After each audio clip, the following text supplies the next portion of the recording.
this computer. There you go. All right, Tim Benjamin. Hello, welcome. Thanks for joining us. I'm so glad you could make it in. Hello, sir. I'm particularly enjoying the decor in the background. It's a very interesting decor. It's pretty cool, right? I'm quite happy with that. That's from Bali. that thing. Those were pretty much ornaments until about 4 weeks ago when the lockdown started. And I was like, You started strumming again, right? Yeah. I was nice. like, where does this go again? Is it like this? Yeah. I've been having a great time actually playing that again. That's been really cool. But yeah, well, I got one of your songs wrong. I had a guess. I thought it was Nirvana, Smells Like Teen Spirit. Yeah. You know what? That's more indication of how I play most of my songs, like Nirvana. That drumming pattern is just the easiest. Like that's the go-to one, especially because I grew up in the 80s and 90s. That strumming pattern was the most popular type, like the ding. Yeah, definitely. It's you can hide all manner of flaws through that. So I've just my default. Cool. Yeah. So I mean, Tim, you were talking just before this, and I was thinking this is pretty much the problem now. Is for a lot of other things are great, but if you're someone who's putting out content a lot, phone charge is now become an issue again, right? If you're doing hour-long classes. Yeah, apologies for me holding my phone, by the way, because I'm doing exactly that. I've been recording content all day. I've actually been working on with you recording, which is obviously how we met, and needed my phone a lot for a lot of that to play the music out and stuff like that. So yeah, having to plug in through charge. But yeah, I feel your pain, man. Man, I'm telling you, and also where my plug point is to plug my phone in on the tripod, I have to push the tripod in closer than I would like. You're forever putting out fires. Like this has been a technological evolution for people just to be going like, how do I do this now? Massive. And like we're talking about mics and things like that. I feel like in a twist of irony, what's going to happen is just about when we are finished lockdown, we're going to nail it. And then we'll be like, everyone back outside, do what you want. Yeah. God damn it. It's going to change the way we work, right? Yeah, let's hope. Now, Tim, that's more about now. I want to hear a little bit about the past. Now, we've done a podcast for your app before where I got to know a little bit more. And, you'd mentioned things here and there, but I guess it wasn't until that podcast I realized to what extent you were an athlete at the top of his game. So there was a recent post you even put out of you sprinting in your GB colors. And I was like, wow, that is so cool. Look different, right? 10 kilos lighter, bit of hair. Yeah, look like a young spring chicken. Man, you were flying down that track. I could see it. So in terms of letting listeners know who you are, can you tell them where you started this love for athletics, I guess, and exactly what you were best known for by the end? Yeah, I suppose just ahead of I was lucky enough to compete in every major championship. So I went to Olympics, World Champs, Commonwealth Games, European Champs, and the same in the juniors. So European Juniors, World Juniors, World Youth Championships. Lucky enough to pick up medals at senior level at Commonwealth Games and Europeans, make finals of World Championships and Olympics as well in the 4x4. And I guess it all started for me from a young age. So I was, I guess I was the fastest kid in school. It was one of those, I was pretty cocky with it as well. And I can actually see it rubbing off on my son massively because he's at that age now where he's pretty quick as well. I can see little traits in there. But, when you play football, you kick a ball past someone and then just, automatically assume I could run past them. So that was my go-to, whether it was on the rugby pitch, because I was born in Cardiff, I'm a Welshman, proud Welshman. So played a lot of rugby. I just took speed for granted. And then I guess it's only when I got to secondary school that, my teachers really started to push me in terms of saying, look, you should really go and train with someone now. You should go and find a coach, etc. And I went down to my local athletics track, which was Cardiff AAC. My first experience was crap, if I'm honest, because I went down and they chucked me in this kind of, I guess, multi-discipline kind of athletics group. And I ended up that weekend doing a cross country and coming 99th. I thought, this is awful. I suffer from asthma. I hate long distance running. This is not my bag. Mum, I'm going to go and play rugby. So I left it alone for a year, came back. Kind of the same thing happened. They said, look, you got to start. You're only 13. You got to start by doing all the disciplines, etc. And the sprint coach overheard my conversation with the receptionist and took me under his wing. And within a year, I'd won the British champs and actually the British record that still stands today, over 200 meters. And it kind of went from there. I became, which is quite good. I became very dedicated. It's one of my, I guess, my traits. I get quite very, very focused on something and very dedicated on it.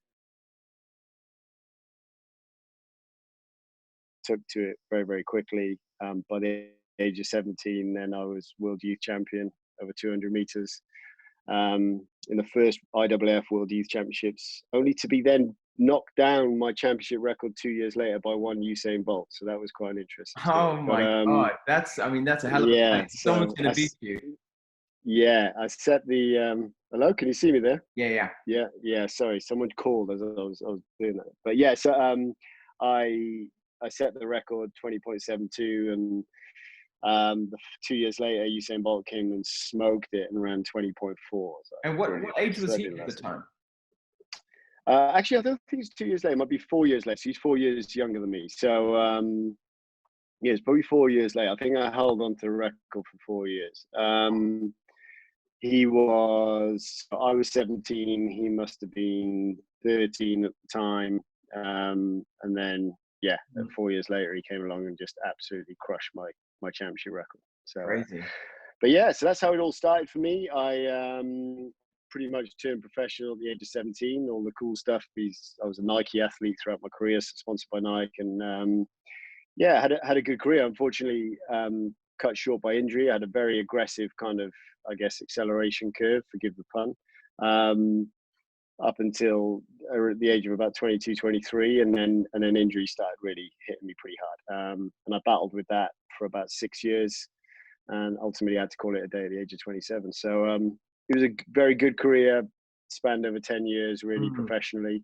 Got to travel the world and yeah, see pretty much every place that I could do with my sport, and you know, earn a living out of it, and also retire with a pot of cash that allowed me to invest in the business and start a new life. So yeah, very good period of my life, one that I owe a lot to, and one that I look back on, I suppose, with very fond memories. So Tim, tell me, I mean, when you say 10 years as a sprinter, I feel like that is a long time for a career. For like most athletes, that's a long time, right? Yeah, I mean, ideally, I would have liked to have gone on into my early 30s. I had to take a year out. I snapped my patella tendon, had 2 sinus operations. I struggle a lot with sinusitis, and actually missed the Beijing Olympics because of the snapped patella tendon and the sinus operations, which was a real bummer. But yeah, I would have liked to have got to London 2012. I'd have been kind of just over the hill, but I was kind of hanging on there. Unfortunately, couldn't quite make it to that. But yeah, it was. I think I was a little bit with athletics, I think, and sprinting as well. You have a kind of short time span in which you can, you know, you compete at your very best. It's a very explosive sport, especially 400 meters. You run round bends at very, very high speeds. It's not natural, right? You're running 10.3 around a curve. Like, it's not natural for your body to do that with those forces go through those joints. And ultimately, a lot of 400 meter runners, you know, do have short careers as a result. I wasn't the only one in Great Britain to have that. Roger Black, Ewan Thomas, Jamie Bolsh, all had careers cut short by injury. But yeah, I think it seems like a long time. I battled with injuries for the last 6 years. I suppose I would have really liked to have, you know, competed at a higher level for those last 6 years. I was unable to do so because of injury. You know, I was making semi-finals of World Championship finals again. All this of it, not quite breaking 45 seconds, where in my prime I was 44 and a half. So yeah, I guess from my side it sounds it sounds like not a lot, right? But your side, it sounds like a long time. But yeah, I suppose there's a little bit of unfinished business there, as you can tell. Yeah, for sure. But I just feel like to make it that far without injury, to be able to stay at the top for that long, you're the outlier as opposed to the average. Like most professional sports stars don't get to stay there very long, you know.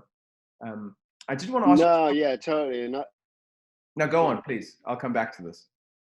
No, I think especially with 400 meter sprinting in the UK, a lot of people might not know this, but the way we historically have trained for the 400 meters is kind of born out of anyone who's watching the Roger Black and Ewan Thomas era, the British record holder still to this day. And they were trained by a guy, unfortunately, he's passed away now, a guy called Mike Smith, who was this real hard taskmaster. You know, if you weren't throwing up, you weren't training hard enough. That was it. Yeah, I got to a point in my career where if I didn't throw up 3 times a week, I felt like I wasn't training hard. I was genuinely disappointed if I didn't throw up at the end of a session. Like that's how, you know, mentally you kind of get into this hard graft way of training.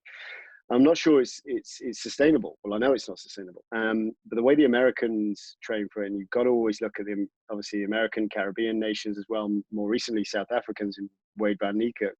The way they train for the 400 meters is a lot more speed-based and rhythmical, whereas so they'll focus very, very much on their top-end speed. You know, they can make finals of 200 meters at Olympic Games, even though they're a 400-meter athlete. And then they work on rhythm and execution of the race, as opposed to, you know, run 300-meter repeats until you throw up. You know, so it is quite different. I think we've learned a lot from the American collegiate system, and the way we train for 400 meters is very different now. Yeah, it sounds like what your man who was training you and that British understanding of it, it sounds like it was very much heart and determination, but maybe not so much brain in terms of allowing the body to recover. So you guys had all the willpower, but maybe it's not the smartest way to train. Maybe not. Yeah, quite possibly. I think you know, it certainly wasn't my coach. He used to coach Roger Black, and you know, he's a very, very good coach, and he was working with all the knowledge that he had to hand at the time. I don't think he'd necessarily disagree with any of my comments, but at the same time, I was probably just as guilty, because you know, I would buy into it, and I was like, yeah, if I'm not throwing up, you know, I used to do a session 300 meter sprints off 5 minutes recovery, and if I didn't throw up at the end, I was like, man, that was rubbish. I beat myself up all day because I didn't throw up. Crazy. Looking back on it now, absolutely crazy. But I imagine there's something about it too that you realize how hard it is, and must be attractive to think that this is the best way, because you'll know few people will want to go through that. So giving exactly, you yeah. So I can imagine the attractive nature of that. I did want to ask you, did they ever think about running in both directions, or straight track? It sounds like one. Knee. I know from having a bad knee myself, when I go to like martial arts and they make me run in a circle, I'm like, I don't like running to my left because it hurts my knee, because you're putting remarkably more force on that side, right? It's really strange. Yeah, I mean, we did used to we do some warm up. It is really unnatural to run the other way at any kind of pace. So it's really strange. But we did used to do like a lot of warm ups and drills and stuff around the other direction to try and balance it out. But I would have loved to, but it's like, I'm rubbish on my left foot in football, for example. It's like asking you, unless you're ambidextrous, it's like asking you to kick with your other foot. It's so hard. So you can't necessarily practice your discipline. Yeah. But I wondered if it would be a cool thing with the Olympics. You didn't know until the day of the which one so you had it. So really throw it up in the air. Yeah. I might have had a better chance. Who knows? You know what I mean? Like each day, you're like, oh, it's a right-handed. Today's a right-handed. I'm better at right-handed. The one, man. I love speaking to people who aren't immersed in athletics, who come up with ideas like that, because it's brilliant. Because it's just so simple. You're like, to us that sounds crazy, but it's actually not that crazy. Less injuries. I mean, it's funny. You know, you always giving me out about the bow stuff, but I practice every trick on my left and my right hand. Like I continue to do it left and right. I'm not ambidextrous, but I remember playing water polo internationally when we played the Hungarians. They coached us for a while, and you would have full-on sessions where you only train with your left hand. You're not allowed to use your right hand. And they believed in something called the transference effect, which is the more skill-wise, it's different when it's power, but skill-wise, the more you train your bad hand, the better your good hand gets. Like there's a crossover somewhere there. So by training your bad hand also made you more of a threat when it's ball sport. If you can carry it with both hands, you don't know which hand you're going to shoot with. But I've found that very interesting. And now when I do it, it does feel like it helps the brain a little bit more. So, just something to think about, use it, don't use it, Tim, next time you have exactly.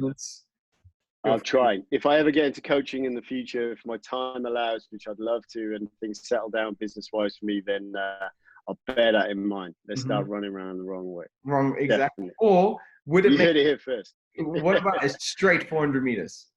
Like straight line. Man, would that be deadly? Do you know what? I've done a couple. So I never forget one year our track it was 2002. Our track was being repainted right at the end of the season. And myself and another athlete called Marlon Devonish, who's a 200-meter sprinter, my training partner, we both got selected for the Great Britain team to compete against Europe. So it's Great Britain versus Europe, a European team versus the Americas, and blah blah blah. And it was in an event called the IWF World Cup Final, and it's typically kind of 3 weeks at the end of the season when everyone's kind of packing up and going out and having their month of drinking again and all that kind of stuff, and having a good time. And we had to hang on. And during that time, they painted the track, so we couldn't even use our track. And it was before the days of indoor facilities and stuff like that. But we had a lovely, it's out on Eaton Fields. So we used to train at the Windsor, Slough and Eaton track.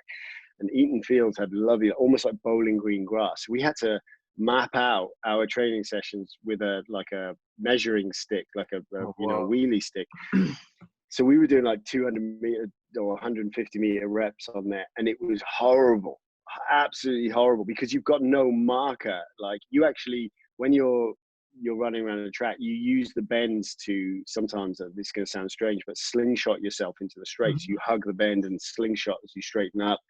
And obviously when you're running around in a circle, the 400 meters is about distribution of energy. So it's almost like a controlled sprint. You're never actually running 100%. So until obviously you just press the nitros button with about 120 meters to go. But during sections in the race is where you either control, back off a little bit, or start to accelerate again. And without those markers in a straight line, you're just lost. You're like, where am I? I totally get you to know those different points at which to start. Tim, I wanted to ask you, exactly. Like obviously it's probably hard now because you went through so much of it, but were there certain stages, like as in platforms as opposed to stages, where you were more nervous? Like was your first time performing the most nerve-wracking, or was it the Olympics, or was it a World Cup, or was it when you knew you were in shot for winning, or what kind of added or took away from it? And how did you deal with nerves in general? Really good question. It'll be probably a bit strange for people to understand this, but actually the most nervous I used to get was always the first race of a season. So if you imagine we would start training around about October time. We typically go to South Africa warm weather training in the new year. So as soon as Christmas is out of the way, we train in the UK all the way to about January. We then go to a place called Potchefstroom or Stellenbosch in South Africa. I know you know where they are. Not many people know where Potch is, right? But it's probably because it was so boring. That's why our coach used to send us there. But amazing grass facilities. And we would train there and then pretty much go straight from there to America. And then your first race would be in a small, low-level collegiate race. So there'd be college races of which they would open up to professional athletes to do like an open meet. And they would always be the most nerve-wracking because you spent like 9 to 10 months training. Yes, you've got some kind of indication as to where you are in your training, but until you lay it down in a race scenario, you really don't know how everything's gone that well. You could think I was in 45-second shape, and actually I go and race, I'm in 46-second shape, and think, oh man, was my coach lying to me with the stopwatch? What happened? So I'd always be really nervous in that first race. Then yeah, in terms of, as more and more you ran, you become less nervous throughout the season because you're confident in terms of where your form's at. You know what you need to work on to better the race you did previously or what have you. So you tend to find then when you're on the Grand Prix circuit and we were going across Europe racing, that actually the nerves became less and less and less. Until then, obviously, you make the championships, and that could have been World Championships, Olympics, Commonwealth Games, Europeans, whatever it was. But I'd then get, again, it's similar, but more on a micro cycle, you'd get very nervous for the heat because you think, actually, I could cock up here and not get past the first round. So it's more nerve-wracking doing the heat. And then when you actually get to the final, you've obviously gone through 4 days worth of rounds and you know exactly what kind of shape you're in. You know who's doing what. You know what you need to do to execute on that final day. So it's actually probably less nerve-wracking when you get to that final, unless you're out and out favorite. And, that's obviously quite tough as well. But how did we handle nerves? Well, I used to do a lot of visualization techniques. So I had a mentor in a guy called Roger Black, who's Olympic Games silver medalist over 400 meters, pretty famous guy in the UK. And he used to set me visualization exercises I used to do every day. So I used to visualize myself running the 400 meters. I'd even have a stopwatch, and I got to the point where I could stop or record my 100-meter splits within half a second of where they actually were mentally. And then when I crossed the line, I could pretty much get it within half a second as to where I was. So I'd run through the race so many times in my head that, combined with the training that you do, you got more and more confidence because it was your life. You knew how to execute. And it was just about staying focused on that day to make sure that you didn't let the mind wander, and you just execute. So I felt the preparation helped with the nerves. And talk us more through that visualization. Like, how long would you spend? How often? And what was the idea? Just to literally imagine every element of the race, or was it also thinking about when things might go wrong, what things you should be focusing on? What was kind of the brief? Yeah, so really interesting. There was no set brief. I would train my mind as much as I train my body. And actually, I had a really good story in this. In 2005, I was in amazing shape, absolutely flying. Year after the Olympics, I didn't run quite as well as I wanted to in the Olympic Games. Was out to prove a point. Was in Potchefstroom training amazingly well, and I was actually doing a Nordic hamstring curls on a Swiss ball. And as I went forward, I felt a pop in the front of my knee, and I tore a small ligament in my knee. That was the start of it. I then had various issues, but the major one was I had an injection go wrong in my back, which meant that I leaked spinal fluid, and I ended up being in hospital for three weeks, flat on my back, whilst I tried to repair the puncture, which is actually quite hard to repair because now you've opened this kind of leak of cerebrospinal fluid coming through the dura in the spine. And anyway, so at that point, I'd pretty much not trained now for like 3 or 4 months. And when I did recover from the spinal injection thing, I ended up tweaking my calf, and the only thing I could do was train my brain. And to answer your question there, I'd used to train with every single scenario. So it'd start off, firstly, all of my visualization sessions would start off with some form of meditation. So I would find, I'd relax, I would try and remove any other thoughts. And the first 10 minutes was like a typical meditation session. Once I was deep into the state, then I would then focus on visualizing my race. And I would visualize everything. So running in lane 1, in lane 8, into a headwind, in rain, cold, whatever it was. So you were almost prepared for every scenario. And at the same time, obviously, every time I was looking at each one of those lanes or weather conditions or whatever it was, I was always trying to execute my race as well as I possibly could. And that was all about distribution of energy and working with that stopwatch, as I said. So I wouldn't always work on one thing. I'd always work on the race, but I would work on different scenarios. So what if I got drawn lane 1? What if a guy, and this actually came in really real handy. So that story I was just telling there about 2005 was, I'd done a whole block of training. I was in great shape. I then missed 4 or 5 months worth of training. I actually got 3 weeks worth of training under my belt where I couldn't even put my spikes on. and I ran the number one time in Europe, and ended up beating the Olympic champion that year, running 44.5 seconds and finishing number 2 in the world. So my best season, and it was through enforced rest and mental preparation. That's what I would put it down to.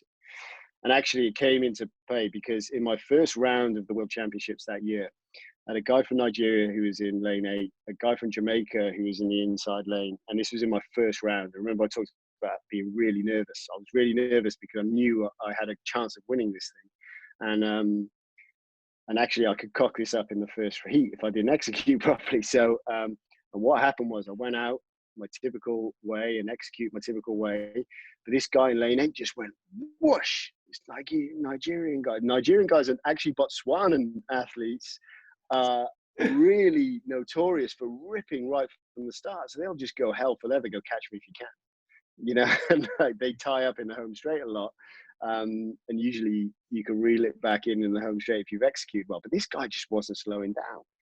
I thought, oh man, I got to 200 meters, he's still way ahead. 250, still way ahead. 300 meters, the guy's got 5 meters on me coming into the home straight. And luckily, because I prepared mentally, I didn't panic and I didn't kick too soon and then tie up. And yeah, lo and behold, last 60 meters, I came past him and he died of death. But yeah, if I hadn't have done that mental preparation leading up to that, I could have panicked. I could have kicked too early. I could have reacted to how he was running his race. And visualization, you know, really did work. So yeah, it's a big part of what I did. That's amazing, because that's what I wanted to get to, because I hear so often that visualization has got tied up in this idea of positive thinking. And positive thinking is very good, but this idea of unrealistic positive thinking, where you just go, nothing bad will ever happen. And that isn't useful. Yeah.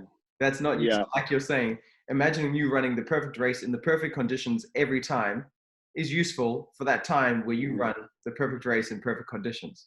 For every other scenario, not very good, because you haven't rehearsed that time, right? You haven't rehearsed that. So that's incredible to hear. Just to clear up, when you say kick early, is that like your extension of your foot, or when you put on the gas? Sorry, good point. It's like, if anyone watches Fast and Furious or anything like that, it's like pressing the nitro button, right? Yeah. So the way you run the 400 is you it's a controlled sprint, like I said. So usually we would push pretty hard to about 60 meters. You pull off your effort, and you'd work with the speed that you'd already gained in that acceleration phase. You then try and run as rhythmically as you could for the next kind of 150 to 200 meters. And then what happens is when you're running down the back straight and you go into the bend, it's a natural braking mechanism, because you're going from a straight line to now I have to go around here. So you have to work the bend. So you have to then gradually build up around the bend and then kick for home. And it is like pressing a nitrous button. Do I press it at 150 go? Do I press it at 120 to go? Do I press it at 200 to go? And there's been some circumstances where you haven't quite executed the first half of the race. You might have gone too slowly, which means you've got to kick a little earlier than you planned. So yeah, that's what I meant by that. And yeah, when that guy from Nigeria just went out like that, it was so tempted to get to 200 and go, sod this, man, I'm not losing this race. Let's go now, you know? Are there ever any strategies, like where, for instance, there were 2 Nigerian guys in the race and one would come up the blocks really fast, knowing he's never going to win, but to put everyone else off while his mate do they do stuff like that? You know, like how they do in long distance? Not necessarily in the 400. No. You would use strategies and tactics to, you know, a girl called Sanya Richard Ross was from America. She was very famous for getting out very hard, very early, putting pressure on people early so that it would mess up their race strategy. But if you were disciplined enough and you focused on your own lane and yourself, then that strategy usually would backfire on the person trying to put you under pressure, because they would usually tie up. And what happened with Sanya Richard Ross, if you see a lot of the time, is that actually Christina Horrigu, our own British athlete who won the Olympics twice and the World Championships, you know, went past her in the home straight because she held her nerve and did her thing and didn't let Sanya put her under pressure. Yeah, so it's a nice idea, but it doesn't typically work that way. Yeah. And the other thing I wanted to ask you, what is there a favorite lane, or is there a like scientifically best lane to be in, or is it preference? Yeah, a lot of it's mental. lane one psychologically is a tough one to get around, because if you've ever been on an athletics track, actually with lane one in the 400 meters, where you start is where you finish. And it's a long way around the whole lap, right? Especially when you're sprinting. So you look at it and you think, oh man, I've got to come out of these blocks running 10.6 around this first turn, and I've got to land back here somehow. This is a long way to come out to. Whereas if you're in lane 2, 3, 4, 5, 6, obviously you start further around the bend and you don't actually see where you're finishing. So that helps a lot. Look, I think it's with any race, 200 meters, 400 meters, the closer you are, the shortest distance, the shortest way around the track, obviously, is the closest to the line that you're in. You can't touch a line, you get disqualified. So it's quite tricky in lane one, because lane one actually isn't a line. It's like a raised little rubber ring on the inside. So there's no chance of you clipping it anyway, because you'd go over on your ankle. So psychologically and automatically, you stay a bit further away from that. And plus, the bend is a lot tighter in lane one. So you're having to run around a more aggressive turn than you would in lane 8. So, really, it'd be interesting to see the statistics. But if you look at the world record, Wade van Niekerk did in lane 8. Okay. And that's because he messed up his semi-final, got drawn lane 8, and then what happened was he couldn't see anyone. He's on the outside. He ran his own race, executed perfectly, and beat Michael Johnson's world record, which is amazing. So I don't think really there's any right or wrong answer to it. I think a lot of it's psychological, and you can run fast from any day.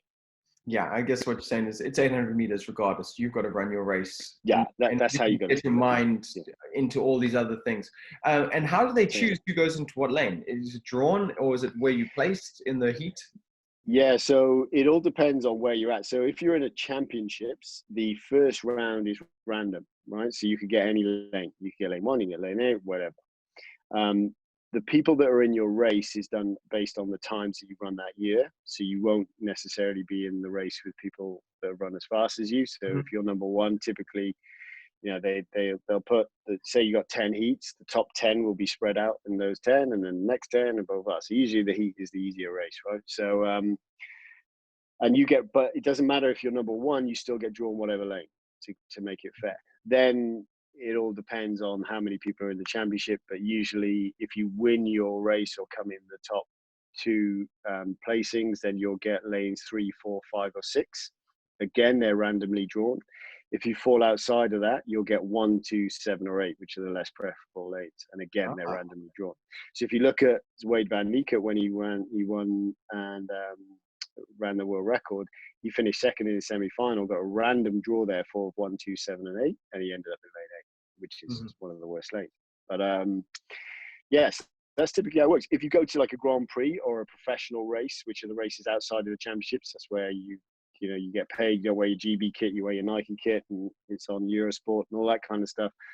That's debated. So you'll have like all your agents go to a room, and they will all fight for a lane based on your performances that year. But it doesn't always go to plan, because, for example, I had the same agent as Usain Bolt. So my agent would be there and go, well, you need to put Benjamin in lane 4, even though I wasn't running that well, because I look after Bolt, you need to do me a favor. So there's a bit of that going on as well. Do you see what I mean? So it became more of a commercial discussion at that point. Interesting. Very, very interesting. Yeah. Tim, as you mentioned, you managed to get to the end of your career with a bit of money set aside. As we discussed before. Hang on, I'm going to reach for the tissues, the box of tissues. As we were saying, that it was sad times. Sad, mate. I suppose, but good times for me, because otherwise I wouldn't have met you. So, turn that crown upside down. Yeah. Silver linings, it's the whole cloud is silver at this point, mate. Exactly. So you had a bit of money. As we discussed before, you also, during your time, were smart enough to not take advantage, but use the materials as well as the trainings that were allowed to you, I guess is the way to say it, ways to learn about business. So that was part of was it part of your sponsorship or part of GB that they also trained you in other disciplines? Yeah, no, so typically, like, the life of a professional athlete in terms of how we earned our income was in 3 phases, 3, I guess, vehicles. Number 1 was lottery funding. So that was money from the national lottery. So that was allocated to sport, and typically the top 40 in each sport, depending on the sport, would be funded through the national lottery. You get a tax-free grant per month, and they would pay for your warm weather training and stuff like that. You then had like your my Nike sponsorships. You get retainer and bonuses through that, and then you get paid per race on the professional circuit as well. So, and then obviously on top of that, any other commercial deals you did, like go do after dinner speech or whatever.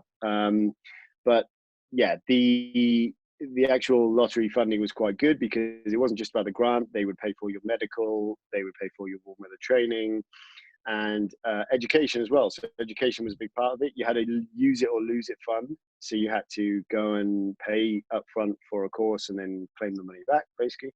So I would do that most years just to take advantage of it, because I'm a natural worrier. It was probably one of my downfalls, and I'm quite analytical. So I was always thinking about what's next, and then I did various courses I did my personal training course through that vehicle.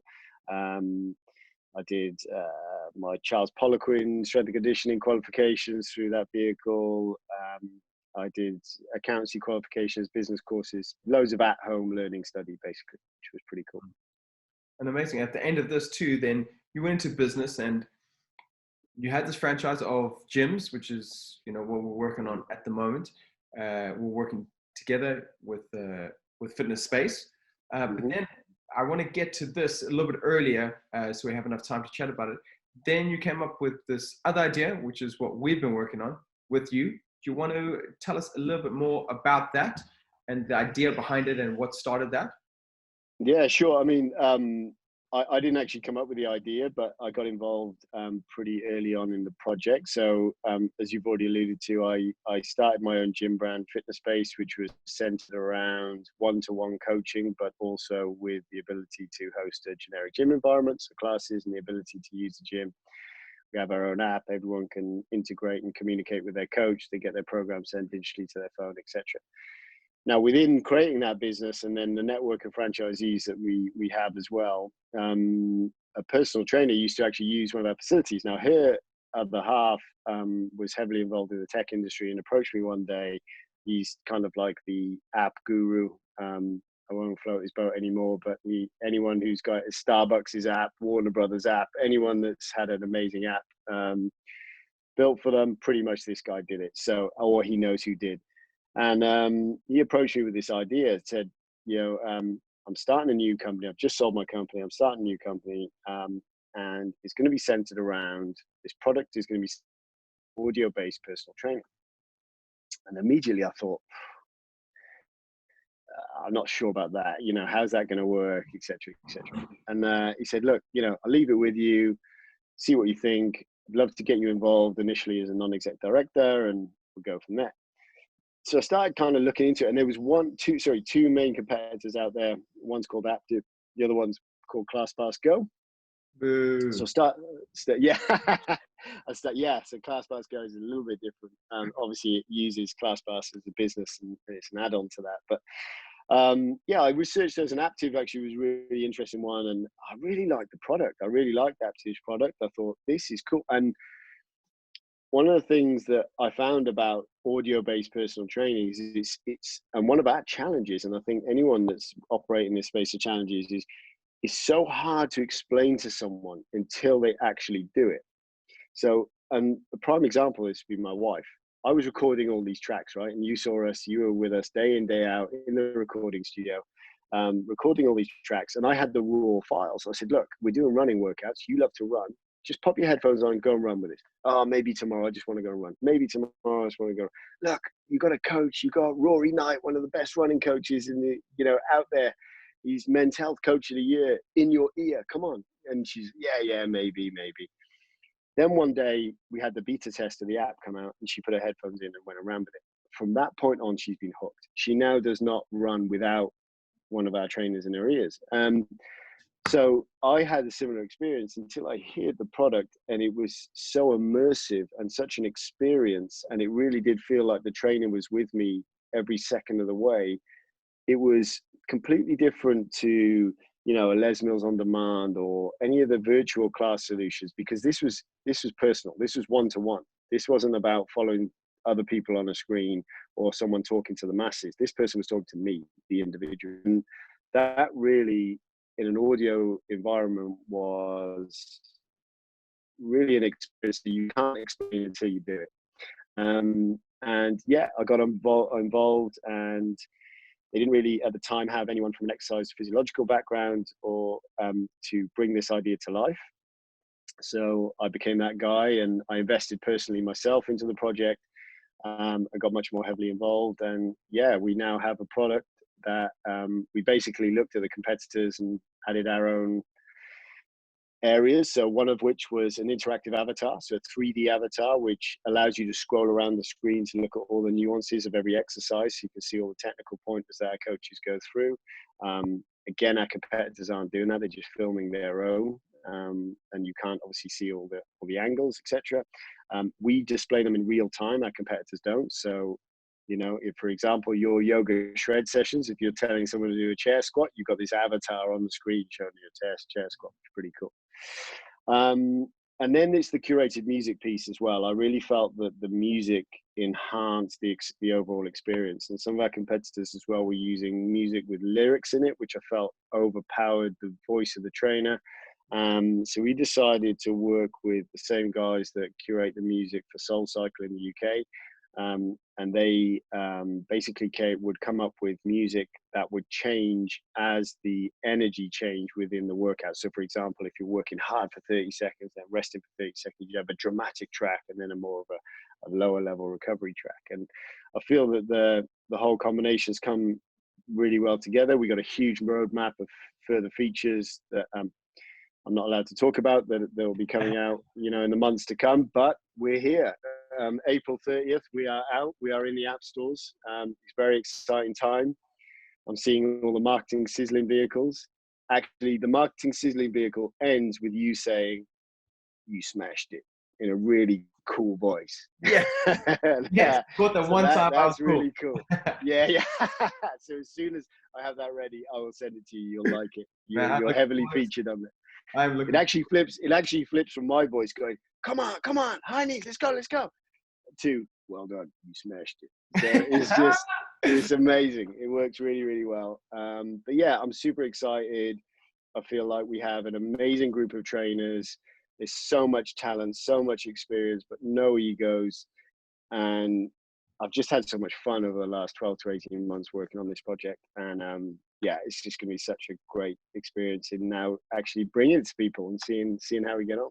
Yeah, likewise, Tim. I mean, I'm going to be in part of the process towards the end, but yeah, I was drawn in just by how heavily involved you were at very much overseeing it, at being involved in it, and how much you believed in the project too. It's very attractive, and it can't help but get other people excited about it too, which I think is an important thing. If you're going to put something out, you know, it starts with you. If you're not excited about it, it's hard to get other people excited about that thing. So totally. I can't wait myself to see it all unfold, you know. And we're so close now, which is really, really cool. It's cool. Like we the social media channels are out and stuff, and we've got our beta test out quite a lot. We across all fitness-based studios when the COVID-19 thing happened. Obviously, our lockdown came along. We actually pumped it all out free to all of our customers. So we got quite a few users out there now. And if you look at the hashtag with you training, there'll be someone every day that's worked out with Downward Doug, and you know, and they're starting to post, and it's all starting to gather, which is good to see. That's really cool. And as you say, during this time of lockdown, this is where people really look to community, and that's why it's good to have the combination of this product that's with you, it's in the name, the idea that it's personal, but then being part of a broader community by using the hashtags and the handles that then bring you together. You can be like, oh, I also did that one. That was a cool one. Oh, if you enjoyed this, you can try that. And it builds that community. Totally. Obviously, you've done so well. In my experience from doing the live Facebooks with your group, as well as Chris's, with the fitness space groups on Facebook, I'm amazed they really get involved. It's not at all the case of like, they just show up and they watch. Everyone's like, hey, how's it going? Yeah, all right. No, this sounds good. Oh, that was really hard. And it's really nice to see that people are using it as a place to come together, not just train. You know, it transcends that. Yeah, 100%. And literally as I'm speaking now, I would show you out the window, but we've got a live set being built in my garage that you'll obviously come and see very, very soon. With lighting and stuff, and everything that we want to take it up a notch in terms of production quality and performance quality as well, and make it a real cool environment for trainers to be able to come in and record. But yeah, the big piece for me has always been that community stuff, and I felt that even going through this process over the last couple of weeks of building our online platform and all that to bring streamed classes to our fitness-based users, what I struggle with sometimes is when there's so much technology around, is it distracts you from actually engaging with your audience. Like the other day, my mic didn't work and this didn't happen and blah, blah. And I actually said to Chris, I went, do you know what? I couldn't even give a shit if we've got a £15,000 set here. I'd rather have my iPad and speak to a bunch of people and really engage with the customers, because I feel that's really what it's all about. And that what we're trying to not lose is doing that by adding nice sets and lights and more technology and stuff like that. We're actually looking at integrating with MyZone, which is a heart rate technology company. Oh wow. We're well ahead of the curve there. So that's all in play. It's all set up. We're just testing at the moment. What that will mean is, for example, if you're doing a downward dog yoga session, yoga shred, for example, you'll have a screen in front of you with your own heart rate on, plus all of the people that are taking part of your class. So you can now, again, engage with your audience to say, well done, Chris in High Wycombe, you've burned 300 calories so far. Great job. And that, the feeling, and you bring in the community by commenting on live data. Something that Peloton do very well, for example. So it's something we're trying not to lose. There's something when I first got into teaching yoga, one of the teachers I really looked up to said to me, and his whole point was, there's a difference between showing and teaching. And when people come to a class, a big part of it, as well as their general life, is people want to be seen. They want you to notice, including when they do something wrong, when they're not quite doing it right, that you care enough to go, try this. It's not a case of putting them down. It's just showing them something. And also when they do something well, to also see them, to notice them. And the same with getting names right and recognizing people and having something.